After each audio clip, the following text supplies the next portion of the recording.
It wasn't a bullet that was coming for the richest boy in Redemption Gulch. It wasn't a rattlesnake, coiled in the dry Montana dust. It wasn't one of the frontier fevers that could sweep through a town and wipe a family from the map overnight. No, the thing that was stalking Coda Blackwood was a ghost, an invisible poison hiding in plain sight. A phantom wearing the mask of progress, of wealth, of everything his powerful father had built. The town doctor, a man named Alistair Finch, whose belly was as puffed up as his pride, he called it consumption, a wasting disease. The jealous whispers down at the Silver Dollar Saloon, they called it a curse, a price to be paid for a Lakota man daring to become wealthier than the white men who founded the town. Coda's father, the formidable chief Joseph Blackwood, saw only a baffling weakness, a crack in his proud bloodline that he couldn't understand and couldn't fix. They were all wrong. One person, just one, saw the truth. And she was the last person anyone would ever listen to. The quietest girl in the county, a shy wallflower who polished the doctor's instruments and folded his linens for pennies a day. The girl people's eyes slid right past as if she were a piece of furniture. Corora Mae Thompson. She noticed the tiny tremor in the boy's hand that no one else saw. She saw the faint gray lines on his gums that everyone else ignored. She saw the tells, the tiny clues to the ghost's identity, that were dismissed by men blinded by their own pride and prejudice. This is the story of how her quiet observation became a defiant roar.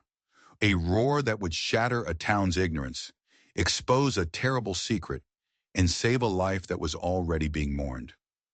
The town of Redemption Gulch was carved from stubborn rock and even more stubborn ambition. It sat nestled in a valley that bled gold in the summer and froze solid in the winter, a place where fortunes were made overnight and lost by sunrise. Its spine was a single muddy thoroughfare, a river of dirt flanked by raw timber storefronts. You had the general store, a blacksmith, two saloons that were always busy, and the small, cramped office of Dr. Alistair Finch. It was in this office, a place that smelled perpetually of carbolic acid and dust, that Cora Mae Thompson spent her days. At 19, Cora was a creature of the shadows she so often occupied. She was plain in a way that made her invisible. Her mousy brown hair was always escaping its bun, and her hands were always busy, wiping, folding, sorting, anything to avoid the terrifying task of meeting a stranger's gaze. Her shyness was a physical thing, a heavy cloak she couldn't ever shrug off. She spoke in whispers. She moved like a mouse along the skirting boards of life. Her only real comfort was in the quiet, predictable order of the doctor's clinic. She knew where every single bottle belonged. She knew the exact number of sutures on a card. She knew the unique scent of each and every medicinal tincture. Dr. Finch, a man whose ego strained the patience of his peers as much as his belly strained the buttons of his waistcoat, considered her little more than a fixture, a tool. Cora, fetch the laudanum. Cora, the basin is soiled. Cora, be a dear and vanish.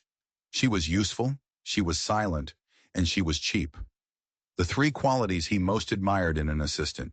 It was from this overlooked, invisible vantage point that Cora first began to notice the subtle, terrifying unraveling of Coda Blackwood. The Blackwoods were not like the other ranchers. Chief Joseph Blackwood, Coda's father, was a Lakota man of immense presence and even greater wealth.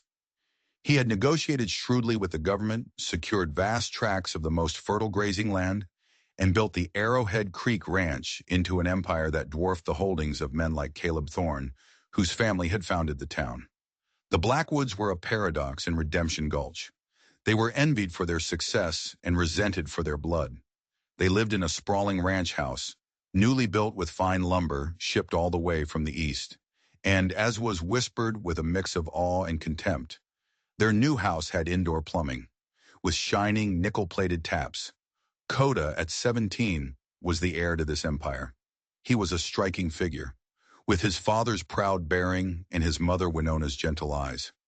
He'd ride into town on a magnificent black stallion, his clothes a perfect blend of practical buckskin and tailored Eastern fabric. He was the golden boy, blessed with wealth, looks, and a future as wide as the Montana sky. He was also, for reasons she couldn't explain, the subject of Cora's silent, distant observation. She never spoke to him, of course.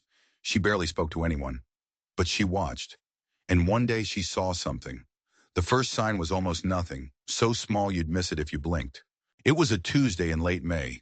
Coda was in the general store, waiting as his father spoke with the proprietor, Mr. Abernathy. Cora had been sent to fetch a new supply of bandages. She stood by the counter, pretending to inspect a spool of thread, but her real attention was on the boy. He was leaning against a barrel of pickles, a bored expression on his handsome face. He reached into his pocket for a piece of hard candy, and as he did, his fingers just seemed to lose their resolve. The candy slipped. It clattered onto the rough wooden floorboards. Coda blinked. A flicker of annoyance, maybe confusion, crossed his features. He bent down to retrieve it. Anyone else would have seen a simple, clumsy moment. A boy fumbling a piece of candy. But Cora saw more. She saw the slight, almost imperceptible tremor in his hand, just before he dropped the candy. She saw the way he clenched his fist afterward, as if trying to command it back into submission. It was a tiny, involuntary quiver. It was the same minute quiver she'd seen in old Barnaby Grizz Jones, the town prospector, whose hands shook from a lifetime of mercury use in his gold panning. But Coda was 17, not 70. She filed the observation away in the meticulous cabinet of her mind. It was a puzzle piece, but she didn't know what the puzzle was yet. She said nothing. A week later, she saw him again. The Blackwood carriage, a handsome vehicle that put the mayor's buggy to shame, was parked outside the land office. Coda was sitting on the driver's seat, holding the reins while his father concluded some business inside. It was a warm day, but Coda's face, usually the color of rich, healthy copper, seemed paler than usual.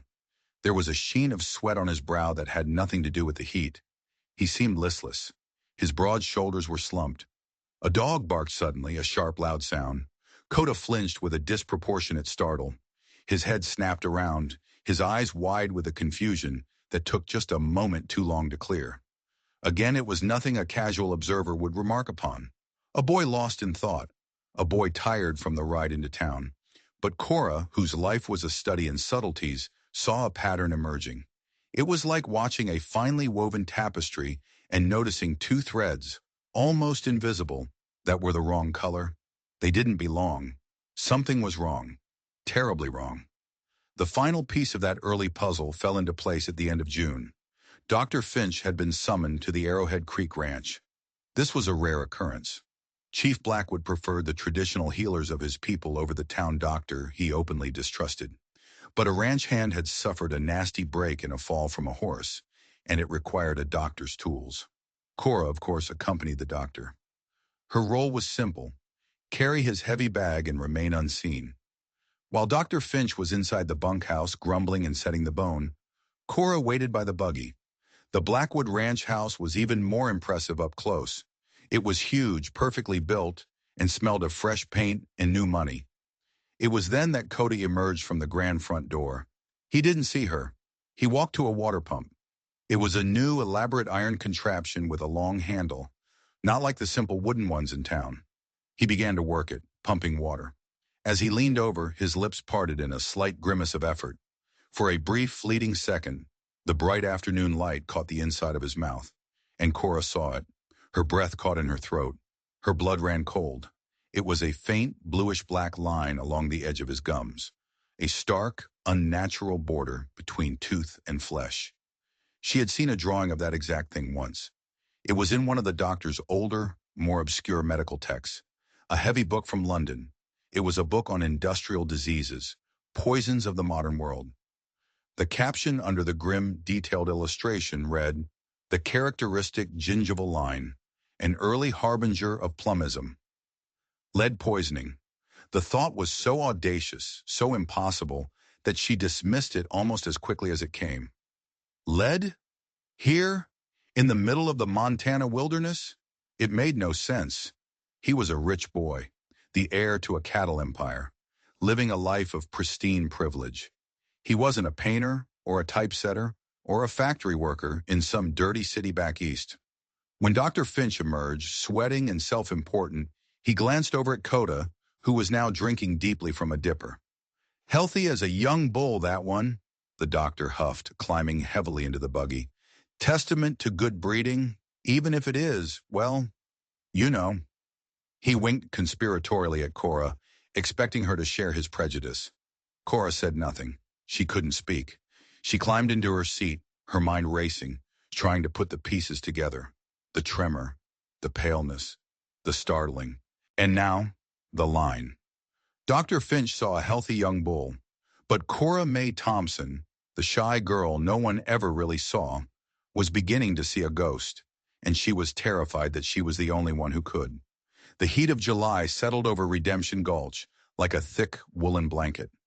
It suffocated the valley in shimmering waves of heat and dust. Tempers grew short, and the town's usual hum of activity slowed to a lethargic, miserable crawl. It was during this sweltering season that Coda Blackwood's shadow deepened. The ghost Cora had seen was no longer whispering. It was starting to shout. His visits to town became less frequent, but when he did appear, the changes were more pronounced.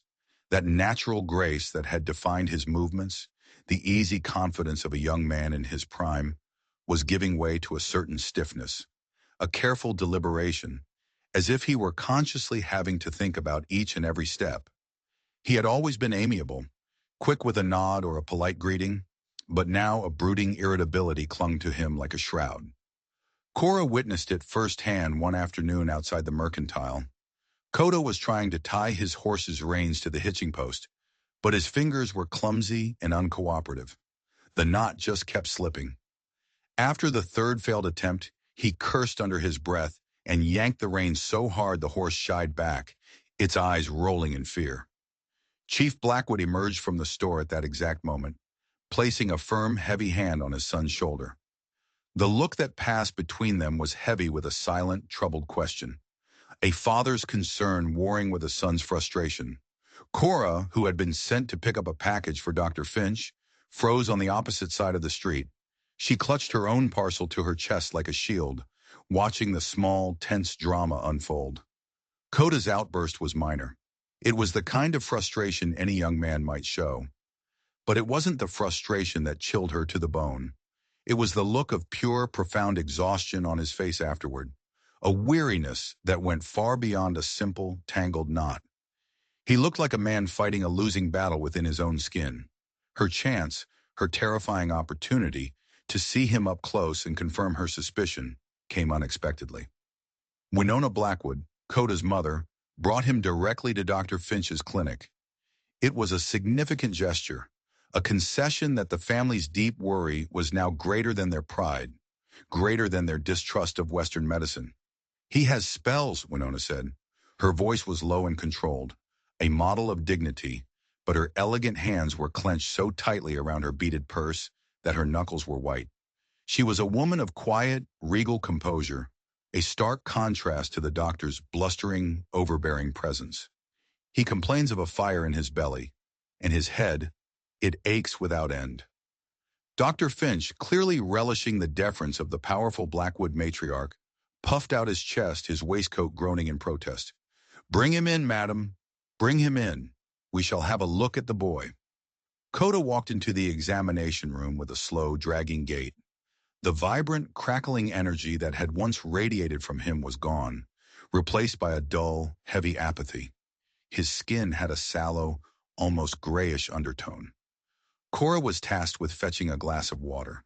To do it, she had to walk right past him. Her heart hammered against her ribs so hard she thought it might break free. This was her chance. "Please sit down, son," Dr. Finch instructed, gesturing grandly to the examination stool. As Coda turned to sit, he met Cora's eyes for a fleeting moment. There was no recognition in them, only a glazed, profound weariness. He opened his mouth to say something, perhaps to his mother, and in that instant, Cora saw it again. Clear as day in the afternoon light streaming through the dusty window. The Burton's line, it was no longer faint. It was a distinct, dark gray demarcation on his gums. A sinister tattoo etched by a poison from within. Her hand trembled so much she almost spilled the water. She set the glass down with a clatter. "He's been working too hard, I expect," Dr. Finch declared after a laughably cursory examination. He listened to Coda's chest for a moment, then prodded his abdomen, which made the boy wince in pain. The son of a great chief, the stress of a large ranch, young men often think they're invincible. It is more than that, doctor, Winona insisted, her perfect composure finally cracking, just a little. He is different. He forgets things. He gets angry for no reason. Cora stood by the door, a silent statue, her mind screaming. It's the metal sickness. It's the lead. Look at his gums. Ask about the tremors. Ask about the fire in his belly. It's not exhaustion, but the words were trapped. They were caught behind the thick, impenetrable wall of her shyness. She was the doctor's girl, the mouse who scurried and fetched. What right did she have to speak? Who would ever listen to her? She had to try. She had to. It was the bravest thing she had ever done in her life. As Dr. Finch was scratching out a prescription for a useless tonic of iron and bitters, Cora cleared her throat. It was a sound so small, so timid, it was almost lost in the scratching of the doctor's pen. He looked up, his face a mask of annoyance at the interruption. "What is it, girl?" I was just wondering, sir," she whispered, her voice barely audible. Her eyes were fixed on the floor. Did you happen to look at his mouth? At his gums?" Dr. Finch's face clouded over. He looked from Cora's earnest, terrified face to the wealthy Lakota woman and her ailing son, and his expression hardened with pure, undiluted indignation. How dare she? How dare this mousy, invisible girl presume to question his methods? And in front of such important patients? "I am conducting this examination, Miss Thompson," he said, his voice dripping with condescension, each word a tiny, sharp icicle. "His ailment is a simple case of nervous dyspepsia, coupled with exhaustion, quite common in high-strung youths. This tonic will build up his blood, and I recommend 2 weeks of complete rest. Keep him out of the sun." He tore the prescription from the pad and handed it to Winona with a dismissive flourish. It was a clear signal that the consultation was over. The subject of Coda's gums was buried, shoveled under the doctor's massive, fragile ego. Defeated, Cora shrank back against the wall, her face burning with humiliation. Winona gave her a brief, unreadable glance before guiding her son out of the clinic. As Coda passed, he stumbled slightly, catching himself on the doorframe. The look on his face was one of profound confusion, as if he were a stranger in his own body, a passenger in a vehicle he could no longer control. After they had gone, Dr. Finch rounded on Cora. He got so close she could smell the stale coffee on his breath. "Let me be perfectly clear," he hissed, his voice low and venomous. "You are here to clean, to fetch, and to keep your mouth shut. You are not a doctor. You are not a nurse. You are a hired girl. Do you understand me? Your fanciful notions are not welcome here, especially not in front of clients of Mr. Blackwood's stature. You nearly embarrassed me." Cora could only nod, staring at the floorboards, the image of that gray line seared into her memory. The doctor's decree had been handed down. Coda was suffering from exhaustion. It was a simple, easy diagnosis, a diagnosis that satisfied everyone. Everyone except the one person who didn't matter. That evening, as Cora scrubbed the floor of the examination room, the harsh smell of lye soap in her nostrils, she felt a profound, bottomless sense of despair. She was trapped by her own timid nature and by the rigid hierarchy of her world. She possessed a truth that could save a life, but she had no voice to speak it. Coda Blackwood would go home. He would take his useless tonic, and he would continue to be poisoned day by day, sip by sip, all because a proud man refused to see, and a shy girl was unable to make him. The shadow over the golden boy was growing darker, and the silence in Cora's world had never felt so loud. The 2 weeks of prescribed rest did not bring recovery. They brought a terrifying, breathtaking decline. Word trickled back into Redemption Gulch from the Arrowhead Creek Ranch. The news was carried by somber-faced ranch hands coming into town for supplies, and it painted a grim, frightening picture. Coda Blackwood was not improving. He was getting worse. Much worse. The abdominal pains, the fire in his belly, had intensified into crippling cramps that left him doubled over, gasping for hours on end. The headaches were now blinding. According to one foreman, a man with haunted eyes, the boy would sometimes cry out in the night, a raw, animal sound of pure torment that echoed through the grand new house. The town, as towns do, began to gossip. The whispers in the saloons and over sewing circles were a venomous mix of pity and prejudice. Caleb Thorne, the rival rancher whose jealousy of the Blackwoods was a poorly kept secret, was often at the center of these conversations. He'd hold court at the Silver Dollar Saloon, a smug look on his face. "It's the blood," Thorne would say, swirling the amber liquid in his glass. "They live high and mighty, build a house like a king, but you can't escape what you are. It's an Indian sickness, something their own medicine men can't even fix." Others speculated that it was a curse, a spiritual payment for Chief Blackwood's audacity in accumulating so much wealth and power, a punishment for building a house with fancy windows that looked down upon the rest of the valley. The story of Coda's illness became a dark piece of local folklore, a cautionary tale reinforcing the town's ingrained biases. The Golden Boy was falling, and many in their secret hearts were glad to see it. The crisis, the slow-motion train wreck, reached its peak during the Founders' Day celebration in early August. It was a mandatory town event, a day of long speeches, sack races, and forced congeniality. Chief Blackwood, in a gesture of goodwill, or perhaps a desperate attempt to maintain a facade of normalcy, decided his family would attend. They arrived in their fine carriage, and a hush fell over the crowd.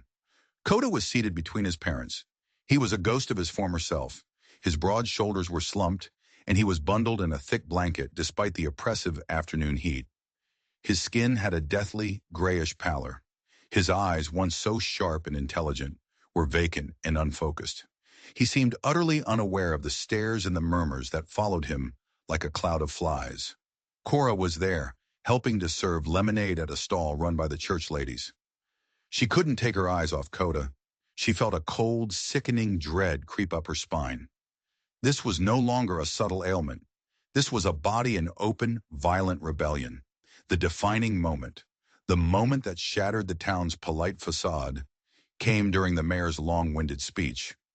The mayor was droning on about civic pride and manifest destiny when a strangled cry cut through the air. All heads turned toward the Blackwood family. Coda had pitched forward from his chair. His body was convulsing in a violent seizure. His limbs thrashed against the dry, dusty ground.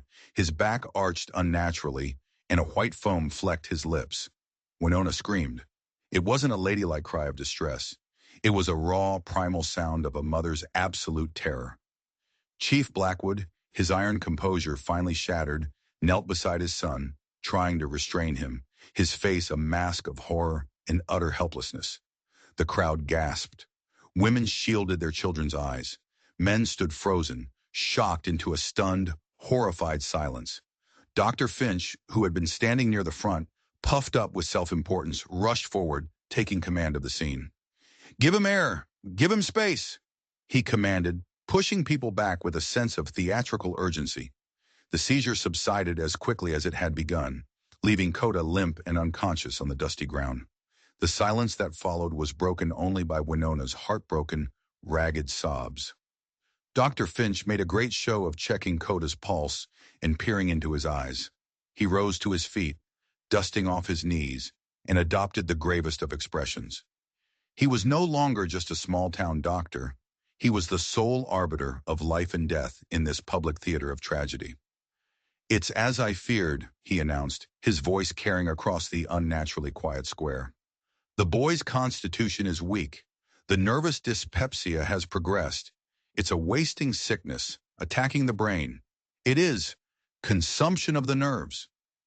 The diagnosis, though medically nonsensical, sounded terrifying and official. Consumption. It was a word that carried the weight of a death sentence. People nodded grimly. It made sense to them. The strange foreign bloodline was weak. The Golden Boy was wasting away from within. It was a tragedy, but an explainable one. Caleb Thorne watched the scene from the edge of the crowd with a grimly satisfied smirk. The Blackwood Empire was about to lose its heir. The mighty chief was brought low, a spectacle of suffering for the whole town to see. But behind the lemonade table, Cora stood rigid. Her hands gripped the wooden edge so tightly her knuckles were white, and she felt something new, something she had never felt before. Rage, cold, pure, and absolute. It surged through her, a feeling so foreign it almost made her dizzy. It burned away her shyness. It incinerated her fear. Consumption of the nerves. It was a lie, a complete and utter fabrication born of arrogance and ignorance. Dr. Finch wasn't just wrong. He was a fool, a dangerous, pompous fool who was about to sign a boy's death warrant with his own self-important words. She watched as two men helped Chief Blackwood carry his son's limp body back to the carriage. The pride was gone from the chief's face, replaced by a raw, desperate fear that was achingly human. He was no longer a rival or a powerful landowner. He was just a father watching his child die. And in that moment, something inside Cora Mae Thompson shifted, irrevocably. Her silence was no longer a shield. It was a cage, and she knew with a certainty that resonated in her very bones that she had to find a way to break out of it. The doctor had made his decree. The town had accepted it. But Cora had seen the truth, and she could not, would not, let Coda Blackwood die because of a lie. The shy girl was gone, and in her place stood a woman with a desperate, terrifying purpose. The night after the Founders' Day disaster was long and suffocating. Cora lay awake in her small, stuffy room above the clinic. The sounds of the town, a distant piano from the saloon, the barking of a stray dog, fading into the background of her own racing, frantic thoughts. Dr. Finch's pronouncement of consumption of the nerves echoed in her mind. It was a diagnosis of convenience, a fancy label for something he didn't understand, designed to preserve his authority rather than to find the truth. It was a death sentence delivered by a fool. The rage she'd felt earlier had cooled, solidifying into a hard, steely resolve. She couldn't stay silent anymore. But what could she do? Who would listen to her? She needed more than a suspicion. She needed proof. She slipped out of bed, her bare feet cold on the rough wooden floorboards. Lighting a small kerosene lamp, she went not to the clinic's main library of accepted medical texts, but to a small dusty trunk tucked away in a storage closet.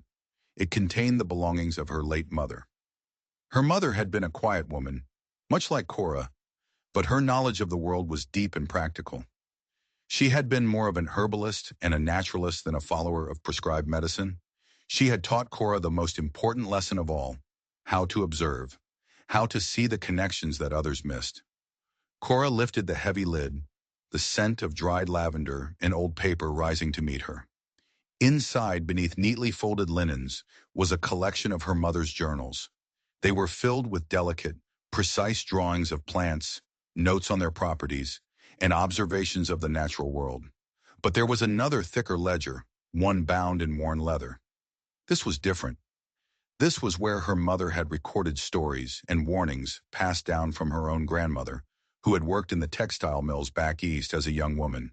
With trembling fingers, Cora flipped through the brittle pages, the lamplight casting a wavering, uncertain glow. She was searching for a half-remembered story, a cautionary tale her mother had read to her once, not as a bedtime story, but as a lesson in seeing the unseen. She found it near the back. The heading was written in her mother's elegant, looping script, The Painter's Colic and the Metal Sickness. The entry detailed the strange and terrible illnesses that afflicted men who worked in certain trades: painters, potters who used glazes, typesetters who handled lead letters all day long. Her mother had written down the symptoms described by the old mill workers, her grandmother's words captured on the page. A fire in the belly that no food can quench. A pounding in the head that mimics the factory's machines. A weakness of the limbs and a shaking of the hands that makes a man drop his tools. They grow angry and confused, their minds clouded by a fog. And then, the final damning sentence. And the old ones knew the sign, a dark line on the gums like a thread of black ink, a mark of the poison that has entered the blood. Cora's breath hitched. It was all there. Every single one of Coda's symptoms, described in horrifying, perfect detail. The abdominal pain, the headaches, the tremor, the irritability and confusion, and the final undeniable piece of evidence. The Burton's line. The book called it plumism, the sickness of lead, The ghost finally had a name, but the question, the impossible question, still remained. How? How could a wealthy rancher's son, living in the wide-open spaces of Montana, be suffering from an industrial disease? It made no sense. Cora sat back on her heels, her mind a whirlwind of disconnected facts and observations. She tried to think of everything she knew about the Arrowhead Creek Ranch. Everything that was different. Everything that was new. The Blackwoods were wealthy, and they spent their money on modern comforts. The new house, the fresh paint, the fine furniture from the East, and then the memory hit her with the force of a physical blow. The plumbing. It had been the talk of the county. Chief Blackwood had spared no expense, importing the materials all the way from St. Louis. He'd boasted to the freight agent about installing the latest in modern convenience, lead-lined water pipes. They were considered the height of sophistication, far superior to the old iron or ceramic pipes that could rust or crack. They promised clean, pure water delivered right into the house. They were a symbol of progress and prosperity, a symbol of a slow, creeping death. The pump. The new elaborate pump she had seen Coda use that day. It wasn't drawing water from a simple, clean well. It was part of an elaborate system, a system that fed water through this brand new network of lead pipes directly to the kitchen and a washroom inside the house. The Blackwood family was drinking, cooking with, and bathing in water that was being silently poisoned before it ever reached their lips. The ghost was in the walls. It was a desperate hypothesis, a thread of logic woven from a shy girl's observation, a mother's old journal, and a rich man's pride in his modern home. The full weight of her discovery settled upon her, heavy and terrifying. It was one thing to have a suspicion. It was another thing entirely to possess the answer. An answer that would require accusing the most powerful man in the valley of inadvertently poisoning his own son. An answer that would mean publicly refuting and humiliating the town doctor, her employer, the man who had already warned her to keep her fanciful notions to herself. For a moment, the sheer impossibility of it all threatened to crush her. Who was she? Cora Mae Thompson, the timid assistant, the girl who blended into the wallpaper. How could she possibly make them listen? A direct confrontation was out of the question. Dr. Finch would have her thrown out on the street. Chief Blackwood, lost in his grief and his pride, would never hear the words of a lowly town girl over the official diagnosis of a doctor. She needed proof. Hard, undeniable, physical proof. And she needed an ally. Someone on the inside. Someone who was desperate enough to listen to an impossible story from the most unlikely of messengers. Her thoughts turned to Winona Blackwood. She remembered the look in the woman's eyes in the clinic. It wasn't dismissal. It was a mother's intuition warring with a doctor's certainty. She had known on some deep, instinctual level that Dr. Finch's diagnosis was wrong. And at the Founders' Day celebration, it was Winona's scream that had echoed the loudest, a sound of pure, unadulterated terror. Grief and fear could break a person, but they could also pry open a mind that was sealed shut. Winona was the key. Cora closed the journal, her decision made. The fear was still there, a cold, hard knot in her stomach, but it was now overshadowed by a new steely resolve. The time for silent observation was over. The time for waiting for someone else to see was over. She had to find a way to speak to Winona Blackwood. Alone. She had to make her listen. It was a terrifying gamble. Her job, her reputation, and Coda's very life were all hanging in the balance. But it was the only move she had left to make. The Arrowhead Creek Ranch was 5 miles out of town. It was a journey Cora had to make on foot. She left before dawn, a small bundle containing her mother's precious journal clutched in her hands, her heart pounding a frantic, desperate rhythm against her ribs with every step she took. The rising sun painted the sky in breathtaking shades of pink and orange, but she barely noticed the beauty of the morning. Her entire world, her entire existence, had narrowed to the singular, terrifying goal that lay ahead. She didn't dare approach the main entrance. A ranch hand would see her, ask her business, and summarily send her away. So instead, she circled around to the back of the property near the sprawling vegetable garden. She knew from town gossip that Winona often tended to it herself in the early mornings. It was her quiet place. It was a huge risk, approaching the grieving family's home like a trespasser, a thief in the morning mist. But it was the only way she could imagine getting close to Coda's mother without an intermediary, without being turned away at the gate. As she drew near the house, a large dog began to bark, its deep-chested warnings echoing in the still morning air. A moment later, Winona Blackwood emerged from the back door of the house. She was holding a rifle. It was held loosely, but confidently, in her hands. Her face was etched with exhaustion and sorrow. Her eyes were shadowed and weary. She was no longer the composed, elegant matriarch from the doctor's office. She was a sentinel, a mother guarding her broken home from any further harm. "Who's there?" Winona called out, her voice strained and sharp. "Show yourself." Cora stepped out from behind a stand of cottonwood trees, her hands raised to show she was unarmed, that she meant no threat. "Mrs. Blackwood, it's me, Cora Thompson, from Dr. Finch's office."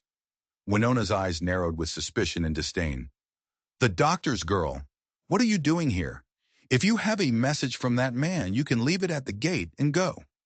Her voice was laced with a cold, hard bitterness that told Cora all she needed to know about her remaining faith in Dr. Finch's remedies. "No, ma'am. I'm not here for him," Cora said, her own voice a shaky whisper. "I'm here for me." She took a tentative step forward, her boots sinking into the soft earth of the garden.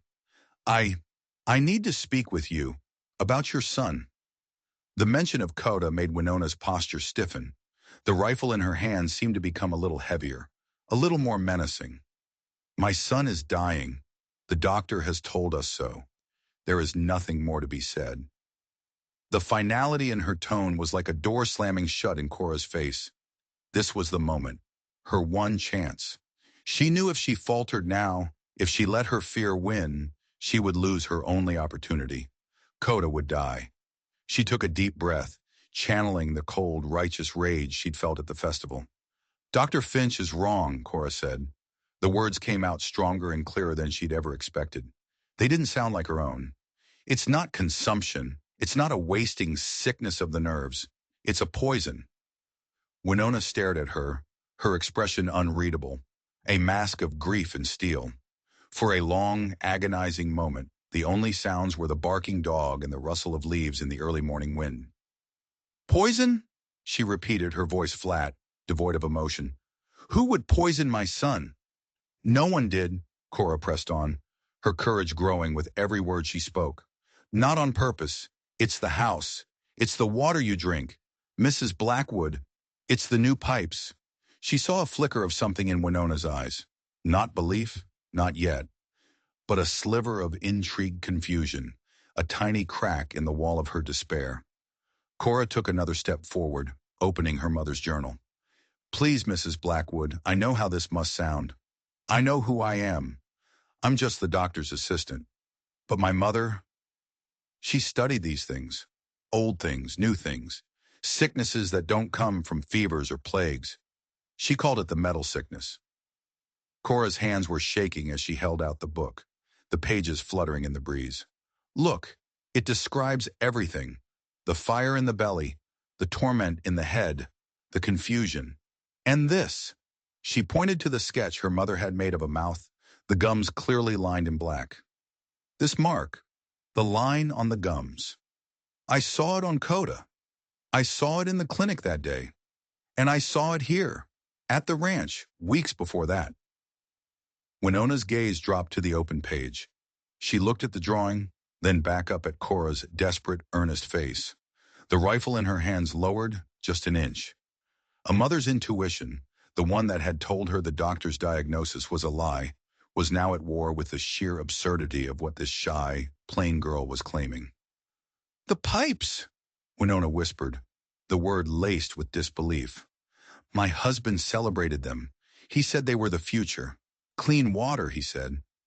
"Lead leaches into the water, ma'am," Cora explained, her voice gaining confidence as she relayed the knowledge she'd spent all night absorbing. "Especially with soft water like we have here. It's slow. It's invisible. It builds up in the body. It mimics other sicknesses.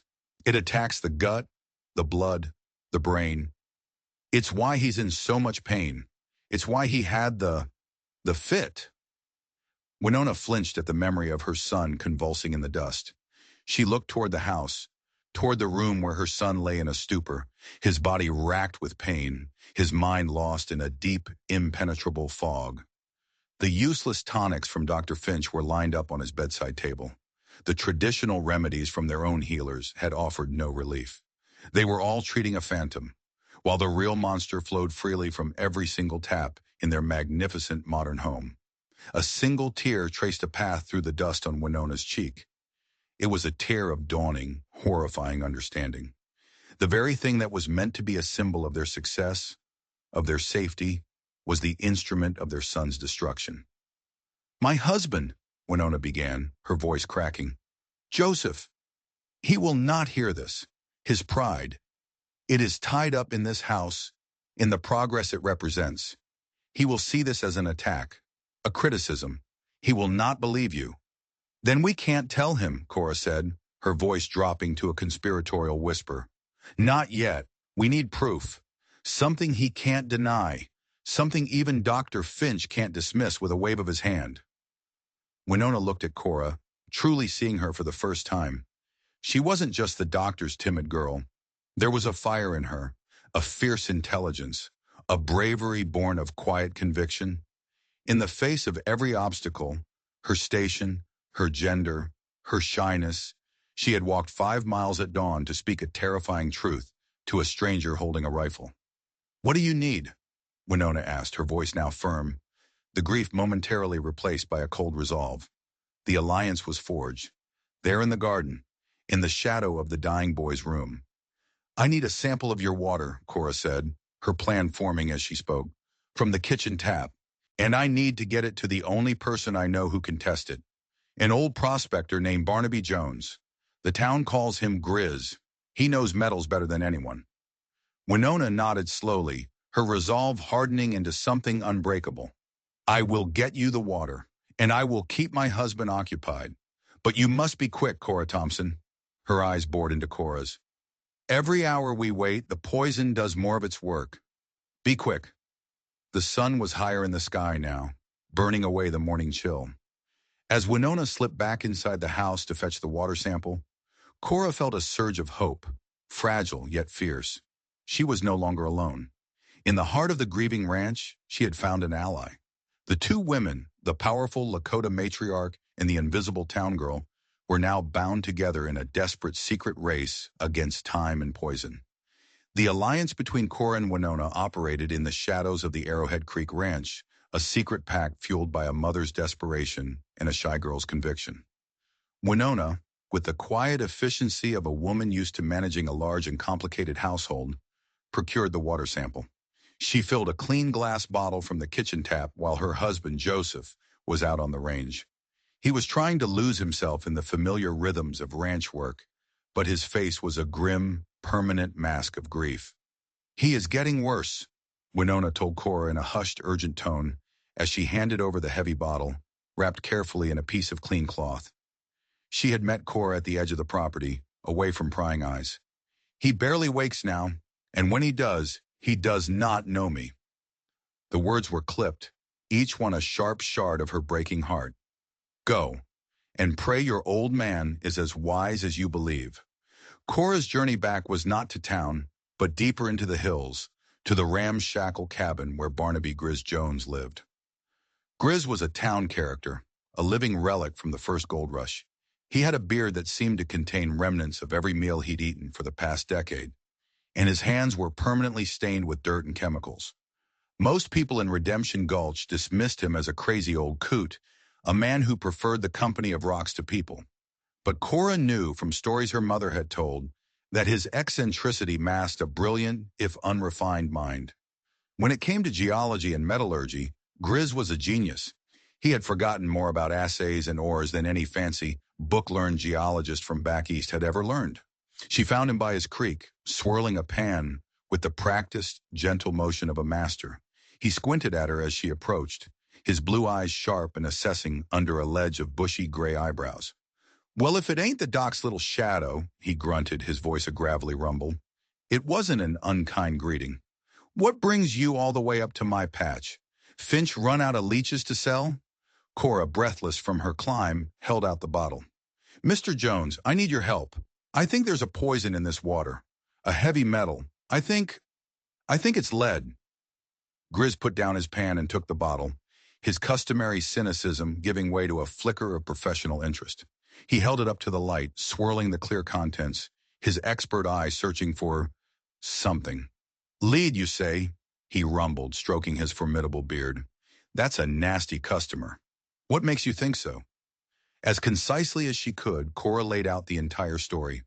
Coda's symptoms, the timeline of his terrifying decline, the new plumbing at the ranch, the Burton's line on his gums, the passage in her mother's old journal. She spoke with a passion and a clarity that surprised even herself. The words didn't get caught in her throat. They flowed out, a torrent of observation and deduction. Grizz listened intently.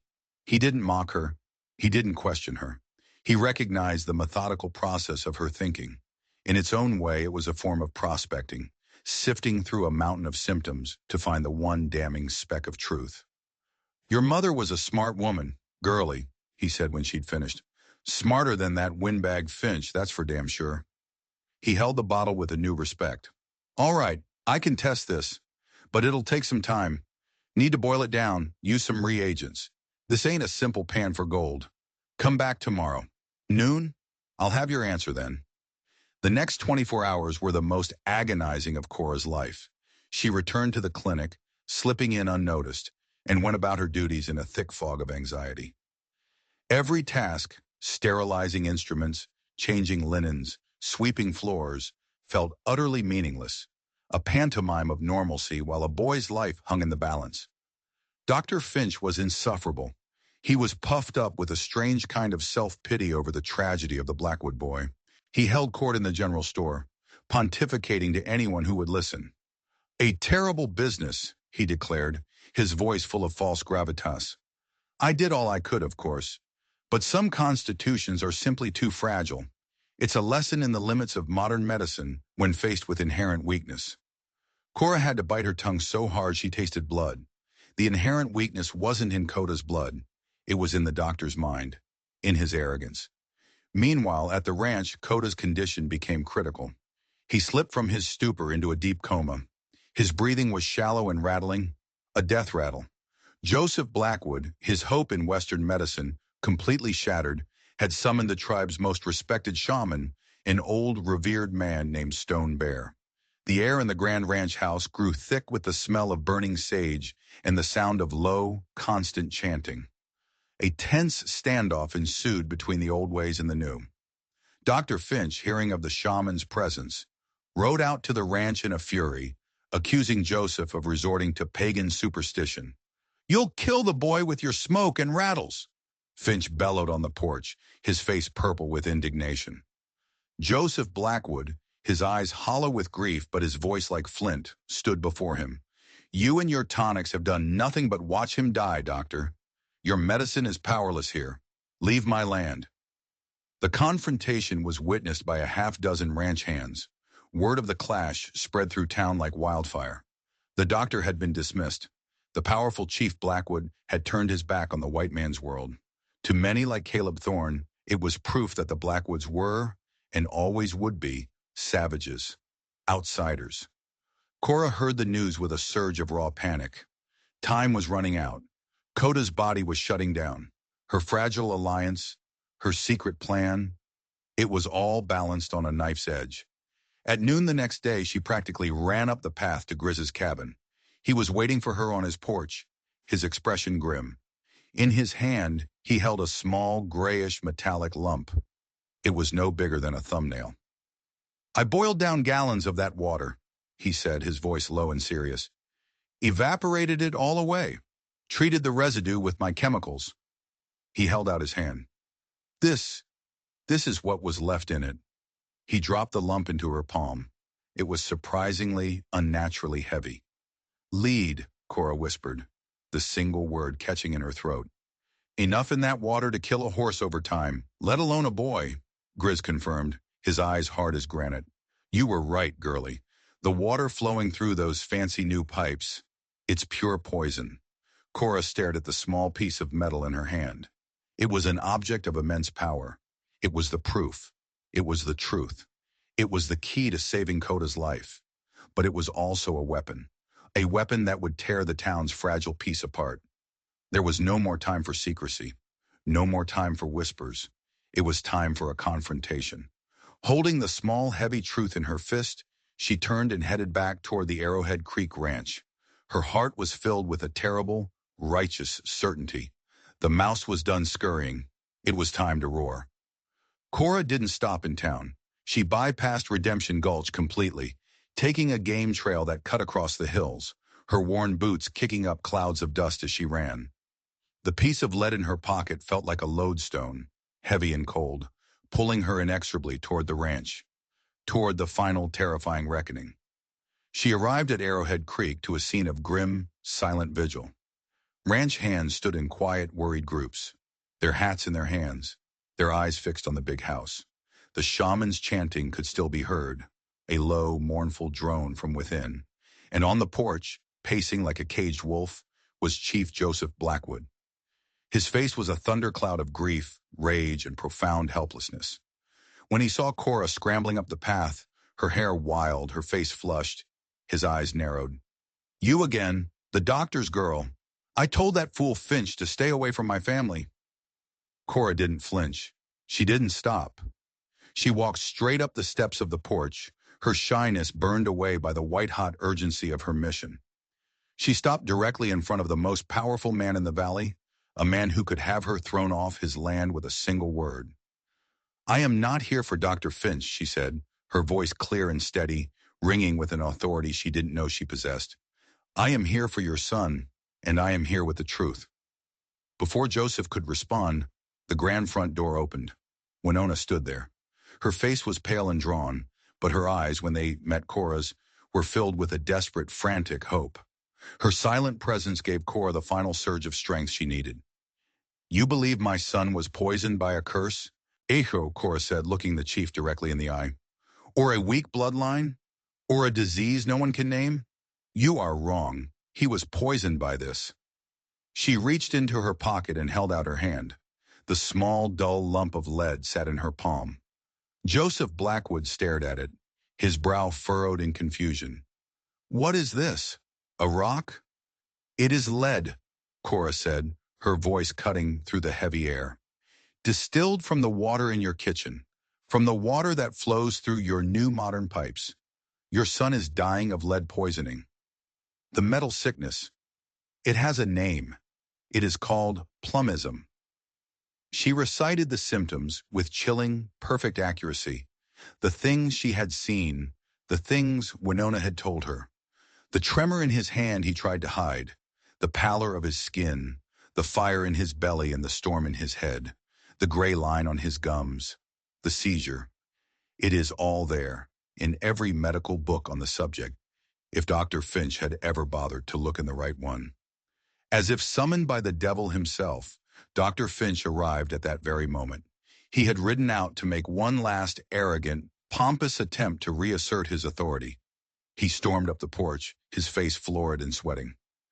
"What is the meaning of this, Blackwood? I forbid you to listen to the hysterical ramblings of a servant girl." Cora turned to face him, her eyes blazing with a fury that made the doctor take an involuntary step back. "You called it consumption of the nerves. You prescribed an iron tonic for a boy whose blood was being poisoned by lead. You are a fraud, doctor. Your pride is killing him." The accusation, so bold and so public, hung in the air, stunning both Finch and Blackwood into silence. Winona stepped forward, placing a hand on her husband's arm. Her voice, when she spoke, resonated with a mother's absolute authority. "Joseph, listen to her. She saw what we refused to see. She came to me in secret because she knew you would not believe her. We tested the water. This girl, she is the only one who has made any sense in all these dark weeks." Joseph looked from his wife's pleading face to Cora's defiant one, and then down at the damning piece of metal still sitting in her palm. His mind raced, finally connecting the dots. The onset of Koda's illness, coinciding perfectly with the completion of the house. The modern pipes he had been so proud of, a symbol of his triumph over the old ways, now revealed as the potential source of his greatest tragedy. His pride, the fortress he had built around himself for years, began to crumble. He took the piece of lead from Cora's hand, feeling its unnatural, sinister weight. The truth of it, cold and heavy, settled into his soul. "What do we do?" he asked. His voice was a hoarse whisper, and the question was directed not at the stunned doctor, but at Cora.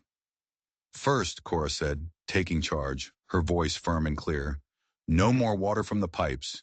We use the old well, and we boil everything. We need to help his body get rid of the poison that's already there. We need foods that can help. My mother wrote about it. She spoke of milk, of foods rich in calcium that could help push the lead from his bones. She spoke of dark greens, of specific herbal infusions to soothe the gut and support the kidneys. It was a combination of her mother's folk wisdom and practical science. Dr. Finch scoffed, a desperate, pathetic attempt to regain control. "Nonsense! Poultices and potions. The boy is comatose. He needs proper medical—" "He needs a doctor who listens," Joseph Blackwood interrupted, his voice like ice. He turned his full, formidable glare on Finch. "You are no longer welcome in this house or on this land. Get out." Humiliated and exposed in front of the Blackwoods and their ranch hands, Dr. Finch sputtered for a moment. He looked at Cora with pure hatred, then turned on his heel and retreated, his reputation in tatters. What followed was a new kind of battle. It wasn't fought with guns, but with patience and knowledge. Under Cora's quiet direction, and with Winona as her loyal commander, they began the slow, arduous process of nursing Coda back from the brink of death. The shaman, Stone Bear, recognizing a different kind of truth when he saw it, didn't leave. He worked alongside them, his spiritual support and his knowledge of cleansing herbs, complementing Cora's practical remedies. The days were long and filled with small, agonizingly slow victories. The first was when Coda's rattling breath deepened and became steady. A week later, he opened his eyes, though they were unfocused and vacant. 2 weeks after the confrontation on the porch, he spoke his mother's name in a weak, raspy voice. Winona wept with a joy so profound it was painful to watch. The news of Dr. Finch's dismissal and the real cause of Coda's illness swept through Redemption Gulch, overturning the established order. Cora Mae Thompson was no longer the invisible girl. She was now the subject of awe and whispered speculation. Some called her a healer, others a witch, but no one ever again ignored her. Months later, as autumn painted the valley in brilliant hues of gold and crimson, Coda Blackwood was sitting in a chair on the porch. He was thin and still weak, but the light of awareness was back in his eyes. Cora, now a regular and honored visitor at the ranch, sat with him in the warm afternoon sun. "I remember," Coda said, his voice still soft. "Bits and pieces. It was like being trapped in a dark, noisy room with no way out. But I remember your face in the clinic that day. You were looking at me like you were trying to solve a puzzle." Cora felt a blush rise to her cheeks, a faint remnant of her old self. "I just saw what was there," she said simply. Joseph Blackwood emerged from the house and stood beside them, looking at his recovering son. He then turned his gaze to Cora, his expression one of profound, humbling gratitude. "You saved him, Cora Thompson," he said, his voice thick with emotion. "You saw a truth that my pride and another man's ignorance tried to bury. This family and this ranch are forever in your debt." Cora was no longer the shy girl who scurried along the walls of life. She was the woman who had spoken truth to power, who had trusted her own quiet observations over the loud, confident certainties of the world. In saving the rich Lakota boy's life, she had also, irrevocably, found her own voice. And in the quiet understanding that passed between her, Coda, and his father, a new foundation was laid in Redemption Gulch. One built not on prejudice and pride, but on the undeniable, world-changing power of a truth quietly seen. The story of Cora Mae Thompson and Coda Blackwood is more than just a tale from the Wild West. It's a powerful reminder that the greatest courage isn't always found in a gunfight or a daring raid. Sometimes the greatest courage is found in a quiet voice that refuses to be silenced, in a keen eye that chooses to see what everyone else ignores. It teaches us that truth doesn't care about your station in life, your wealth, or your gender. It simply waits for someone brave enough to recognize it and speak it, even when their voice shakes.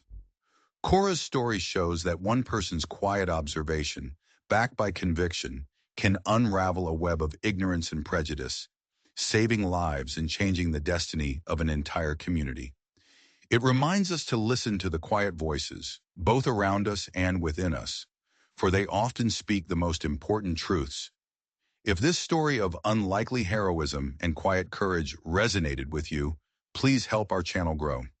Hit that like button to let us know you enjoyed it. Share this video with someone who loves a story that goes beyond the surface. And most importantly, subscribe to our channel and ring that bell for more tales of hidden history and unsung heroes. Your support allows us to continue bringing these incredible stories to light. Thank you for listening,